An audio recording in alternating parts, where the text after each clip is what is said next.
Trigonometric identities त्रिकोणमितीय सर्वसमीका। Student, आज के इस वीडियो में हम लोग ट्रिग्नोमेट्रिक आइडेंटिटीज के बारे में पढ़ने वाले हैं, जो कि ट्रिग्नोमेट्री चैप्टर का काफ़ी इम्पोर्टेंट टॉपिक रहा है। अभी तक जो आपने हमारे वीडियोस में या एक्सरसाइज, इसके पहले वाली एक्सरसाइज में जो कुछ भी पढ़ा वो कम्प्लीटली ट्रिग्नोमेट्रिक रेशियो के बारे में पढ़ा, जहाँ पर जो भी क्वेश्चन आप करते थे काफ़ी छोटे होते थे और आसान होते थे। इस वीडियो में हम लोग ट्रिग्नोमेट्रिक आइडेंटिटीज पढ़ने वाले हैं।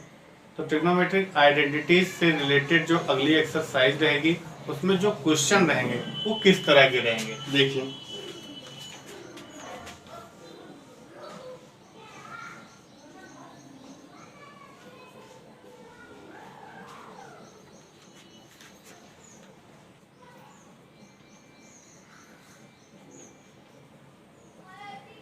ये जो आगे एक्सरसाइज में आपको क्वेश्चन मिलने वाले हैं उससे मैं थोड़ा सा परिचय करना चाहता हूँ। वो क्वेश्चन रहेगा sec theta minus tan theta का whole square equal to 1 minus sine theta upon 1 plus sine theta. इसी तरह से बहुत ढेर सारे क्वेश्चन, लगभग 21 क्वेश्चन है, प्लस एग्जाम्पल में भी कुछ क्वेश्चन है। उन सारे क्वेश्चन को हम लोग को सॉल्व करना है। तो यहाँ पर जो क्वेश्चन है उसके LHS में एक ट्रिग्नोमेट्रिक फंक्शन गिवन है और RHS में एक अलग ट्रिग्नोमेट्रिक फंक्शन गिवन है। तो इन दोनों ट्रिग्नोमेट्रिक फंक्शन जो गिवन है, इस तरह से क्वेश्चन मिलेंगे और आप लोगों को उसे प्रूफ करना रहेगा, यानी कि LHS और RHS को इक्वल प्रूफ करना रहेगा।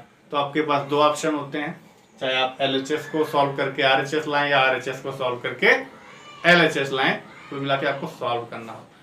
तो यहाँ पर आप चाहिए सॉल्व करें चाहे सॉल्व करें, अगर आप इसको सॉल्व करते हैं तो sec theta minus tan theta के होल स्क्वायर को आपको ये लाना है 1 minus sine upon 1 plus sine, यानी कि सेक और tan को आपको कन्वर्ट कर देना है किसमें, साइन के टर्म में। कैसे होगा ये आपको ट्रिग्नोमेट्रिक आइडेंटिटीज बताती है, इसीलिए ट्रिग्नोमेट्रिक आइडेंटिटीज टॉपिक काफ़ी इंपॉर्टेंट है। मैं बार बार ये बात बता रहा हूँ, बहुत ही कायदे से इसको समझिए। तो ट्रिग्नोमेट्रिक आइडेंटिटीज का पहला काम क्या है कि एक ट्रिग्नोमेट्रिक रेशियो को किसी दूसरे ट्रिग्नोमेट्रिक रेशियो के टर्म में चेंज करता है।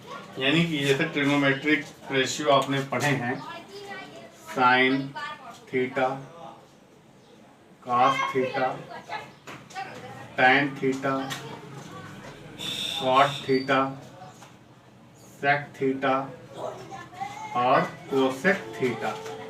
तो ट्रिग्नोमेट्रिक आइडेंटिटी जब आप पढ़ लेंगे तो आप साइन को चाहें कॉस के टर्म में लिखें या टैन के टर्म में लिखें या कॉट के टर्म में लिखें या सेक के टर्म में लिखें या कोसेक के टर्म में लिखें। तो 6 ट्रिग्नोमेट्रिक रेशियो है। किसी भी ट्रिग्नोमेट्रिक रेशियो को आप उठा लें और उससे जो 5 ट्रिग्नोमेट्रिक रेशियो त्रिकोणमितीय अनुपात बचते हैं, जिसके टर्म में चाहें उसके टर्म में व्यक्त कर सकते हैं। ये एक कला है ट्रिग्नोमेट्रिक आइडेंटिटीज का। तो ट्रिग्नोमेट्रिक आइडेंटिटीज क्यों हम लोग पढ़ने वाले हैं, इस क्वेश्चन का आंसर आप लोग बहुत अच्छी तरह से समझ गए होंगे। अब हम लोग को समझना है कि ट्रिग्नोमेट्रिक आइडेंटिटीज है क्या है। ट्रिग्नोमेट्रिक आइडेंटिटीज को जानने से पहले हम लोग आइडेंटिटीज के बारे में स्टडी करते हैं।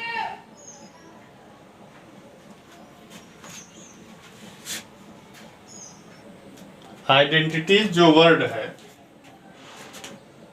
इसको हिंदी में सर्वसमीका कहते हैं। जो आइडेंटिटीज है वो इक्वेशन का एक फॉर्म है, फॉर्म ऑफ ए इक्वेशन, समीकरण का एक रूप है। समीकरण का रूप, ये एक समीकरण का रूप है। समीकरण क्या होता है, कोई भी एक्सप्रेशन है, उस एक्सप्रेशन में अगर इक्वल की साइन भी इन्वॉल्व कर दी जाती है तो वो एक्सप्रेशन से इक्वेशन बन जाता है। जैसे हम लोग ले लेते हैं 2x plus 3y equal to 5। तो यहाँ पर क्या था, जब 2x प्लस 3y केवल था तो ये अलजेब्रिक एक्सप्रेशन था। लेकिन इसमें जब इक्वल लगा करके 5 लिख दिया गया, तो ये क्या हो गया, एक एक्सप्रेशन से इक्वेशन बन गया। तो यहाँ पर इस इक्वेशन में जो टर्म है वो 2x है, 3y है, जिसे अलजेब्रिक एक्सप्रेशन कहते हैं।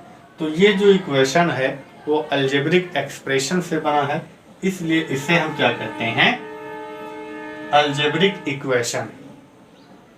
और अगर ये इक्वेशन एक्स वाई के सभी वैल्यू के लिए, एक्स वाई के सभी वैल्यू के लिए ये इक्वेशन बैलेंस रहे, यानी कि LHS और RHS एक्स और वाई की सभी वैल्यू के लिए इक्वल रहे, तो ये जो इक्वेशन है फिर वो क्या हो जाएगा, आइडेंटिटीज हो जाएगा, सर्वसमीका हो जाएगा। तो सर्वसमीका क्या होता है ये समझ में आया कि ऐसा कोई इक्वेशन जो x और y के सभी करस्पॉन्डिंग वैल्यूज के लिए सेटिस्फाइड हो, उससे हम क्या कहते हैं, आइडेंटिटीज। जैसे यहाँ पर अभी x की वैल्यू 1 रखी जाए और y की वैल्यू भी 1 रखी जाए, तो ये हो जाएगा 2 × 1 + 3 × 1 = 5, और इधर भी क्या आ जाएगा 5, यानी x की वैल्यू 1 और y की वैल्यू 1 होने पर आपका जो ये इक्वेशन है वो सेटिस्फाइड हो रहा है। लेकिन अभी यही x की वैल्यू 2 रख दिया जाए और y की वैल्यू 2 रखें या 1 ही रखें, कुछ भी रखें, तो यहाँ पर जो वैल्यू आएगी वो आएगी क्या, 2 × 2 = 4 + 3 = 5। तो ये क्या आ गया, 7 = 5, यानी कि यहाँ पर देखा गया कि 7 और 5 आ गया। अगर यहाँ पर भी हम 2 रख दें, y = 2, तो 3 × 2 = 6, तो ये 4 और 6 क्या हो जाएगा, 10 हो जाएगा। तो यहाँ पर देखा गया कि LHS और RHS आपका इक्वल नहीं आ रहा है, इसलिए इसका मतलब है कि ये जो चीज़ है ये आपका इक्वेशन है, आइडेंटिटीज नहीं है। लेकिन अगर यही चीज़ हम लोग इसमें, आप लोगों ने जो क्लास 6 में पढ़ा है, a + b का whole square = a² + b² + 2ab। अब इसमें a और b की चाहे जो वैल्यू रखिए, आपका जो इक्वेशन है वो बैलेंस होगा। जैसे a की वैल्यू 1 रख दिए, b की वैल्यू 2 रख दिए, तो इधर क्या हो गया, 2 + 1 3 का स्क्वायर 9, और इधर 1 का स्क्वायर 1, b 2 का स्क्वायर 4, और 2ab यानी कि 2 × 1 × 2, तो ये हो गया 9, और 4 और 1 5, और 2 × 2 = 4, 1 = 4 4 5 4 9। तो यहाँ पर ऐसे ही a और b की चाहे जो वैल्यू आप ले लो, चाहे a की वैल्यू 2 ले लो, b की 1 ले लो, या a की वैल्यू 5 ले लो, b की वैल्यू 6 लिख दो, और दोनों तरफ सब्स्टिट्यूट करो a और b के जगह पर, जो भी रिजल्ट आपको लास्ट में मिलेगा वो क्या मिलेगा, LHS = RHS। इसलिए a + b का whole square = a² + b² + 2ab, ये एक अलजेब्रिक आइडेंटिटीज है। तो उसी तरह से अगर ये एक अलजेब्रिक आइडेंटिटीज है, क्योंकि इसमें अलजेब्रिक एक्सप्रेशन है, अगर अलजेब्रिक एक्सप्रेशन इस आइडेंटिटीज में ना होकर के ट्रिग्नोमेट्रिक रेशियो इन्वॉल्व कर दिया जाए, तो यही जो आइडेंटिटीज है वो आपकी ट्रिग्नोमेट्रिक आइडेंटिटीज बन जाती है। तो ट्रिग्नोमेट्रिक आइडेंटिटीज ट्रिग्नोमेट्री चैप्टर में कितने होते हैं, कौन कौन से हैं, इसके बारे में स्टडी करते हैं।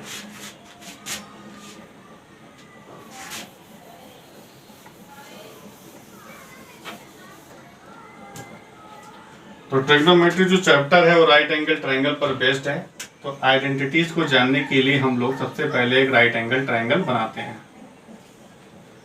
ये राइट एंगल है, यहाँ पर B लिख देते हैं, यहाँ पर A, यहाँ पर C। तो ABC आपका एक हो गया राइट एंगल ट्रायंगल, जिसमें ये 90 डिग्री है, तो ये दोनों का सम 90 डिग्री होगा। उसके बाद में जब ये राइट एंगल ट्रायंगल है तो पाइथागोरस के रूल को फॉलो करेगा। तो पाइथागोरस का इसमें रूल लगाया जाए।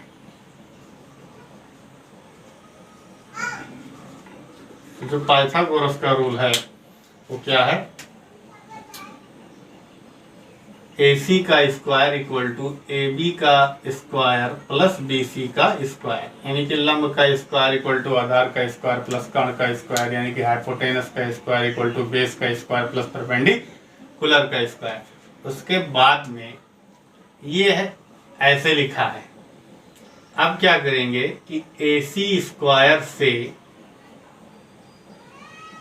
दोनों तरफ भाग कर देंगे। तो जब भाग किया जाएगा तो AC square upon AC square equal to AB का स्क्वायर अपॉन AC का स्क्वायर प्लस BC का स्क्वायर अपॉन AC का स्क्वायर। तो AC से AC कट करके 1 आ जाएगा। AB अपॉन AC आया तो AB आपका है आधार, AC आपका है कण, तो आधार बटे कण ये हो गया cos स्क्वायर थीटा, और BC लंब है, AC कण है, BC अपॉन AC हो गया साइन स्क्वायर थीटा। तो इस तरह से आपको पहली आइडेंटिटी मिल चुकी है, sine square theta plus cos square theta equal to 1। ये आइडेंटिटी आपसे क्या कहती है?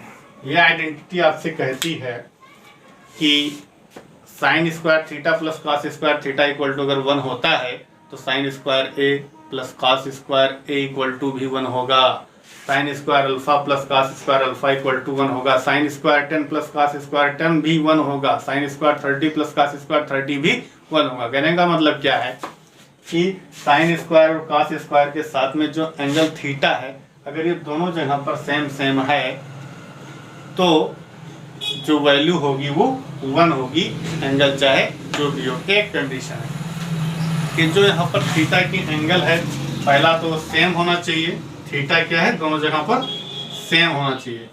और एक इम्पोर्टेंट बात और है कि यहाँ पर जो थीटा था वो ये एंगल था और ये एंगल है, तो ये जो थीटा है वो 90 से कम है, यानी कि जो थीटा एंगल है यहाँ पर वो 0 से 90 तक ही रहेगा, इससे बड़ा नहीं हो सकता। यानी 0 या 0 से बड़ा, 90 या 90 से छोटा रहेगा, तभी आपकी ये आइडेंटिटी उस पर फॉलो होगी। यानी कि जो थीटा है वो एक्यूट एंगल होना चाहिए। उसके बाद में ये तो आपकी पहली आइडेंटिटी हुई। अब इस आइडेंटिटी के हेल्प से दो आइडेंटिटीज और मिलती हैं। कैसे मिलते हैं? Sine square theta plus cos square theta equal to 1 में साइन और कॉस दो ट्रिग्नोमेट्रिक रेशियो हैं। एक बार इस ट्रिग्नोमेट्रिक आइडेंटिटीज में साइन स्क्वायर से डिवाइड किया जाएगा, आपको दूसरी ट्रिग्नोमेट्रिक आइडेंटिटीज मिल जाएगी। उसके बाद में इसी ट्रिग्नोमेट्रिक आइडेंटिटीज में कॉस स्क्वायर से डिवाइड कर दिया जाएगा, आपको तीसरी ट्रिग्नोमेट्रिक आइडेंटिटीज मिल जाएगी। तो सबसे पहले चलो साइन स्क्वायर से डिवाइड कर देते हैं। तो साइन स्क्वायर थीटा से भाग करने पर, तो जब भाग किया गया तो साइन स्क्वायर थीटा के नीचे आ गया sine square theta plus cos square theta के नीचे आ गया sine square theta equal to 1 upon sine square theta. Sine से साइन कट गया, 1 कॉस अपॉन साइन होता है cot square theta equal to 1 upon sine का हो गया कोसेक स्क्वायर थीटा। तो जो आपको ये आइडेंटिटी मिली वो मिला 1 plus cot square theta equal to cosec square theta. ये आपकी हो गई सेकेंड आइडेंटिटी। अब उसके बाद में आपको थर्ड आइडेंटिटी के बारे में जानना है। तो थर्ड आइडेंटिटी कॉस स्क्वायर से डिवाइड करने पर मिलेगा। तब आपको क्या करना है?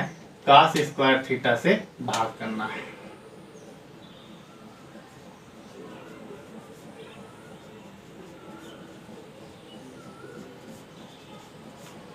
तो जब कॉस स्क्वायर थीटा से भाग किया जाएगा तो हो जाएगा sign square theta upon cos square theta. जो भाग है इसी में किया जा रहा है फर्स्ट आइडेंटिटी में।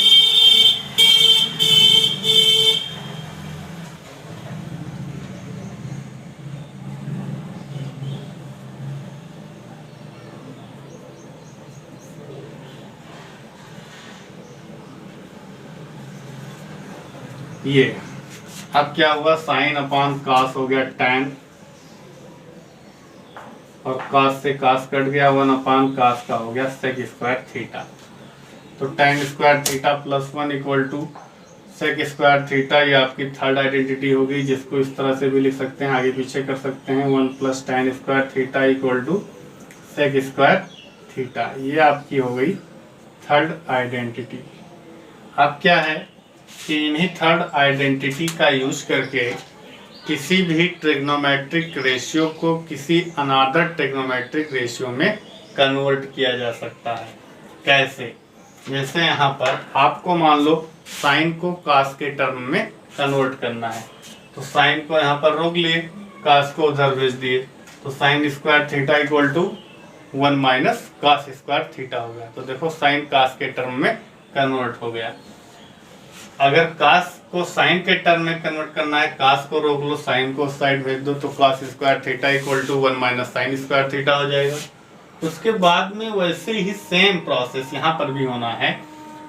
कॉट को कोसेक के टर्म में लिख सकते हो, कोसेक को काट के टर्म में लिख सकते हो। तो कोसेक तो ये काट के टर्म में लिखा हुआ है। अब अगर काट को कोसेक के टर्म में लिखते हो तो 1 को उधर भेज दोगे, तो हो जाएगा कोसेक स्क्वायर थीटा माइनस 1। तो ये क्या हो गया, cot square theta equal to cosec square theta minus 1, यानी कि cot square theta cosec square theta के टर्म में लिखा जा चुका है। एक काम और कर सकते हो, कॉट को उधर भेज दो, तो cosec square theta minus cot square theta equal to 1। जैसे यहाँ पर प्लस 1 आया था वैसे यहाँ पर 1 आ जाएगा। ऐसे सेम कंडीशन यहाँ से भी अप्लाई होगा।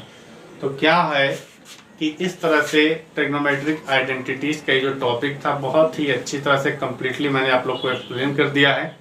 आप इसके बारे में खुद से भी प्रैक्टिस करें, एग्जाम्पल्स लगाएं तब तक के लिए, और नेक्स्ट वीडियो में इस ट्रिग्नोमेट्रिक आइडेंटिटीज का यूज करके अगली एक्सरसाइज को हम लोग सॉल्व करेंगे। तब तक के लिए नमस्कार, अपना ख्याल रखिएगा।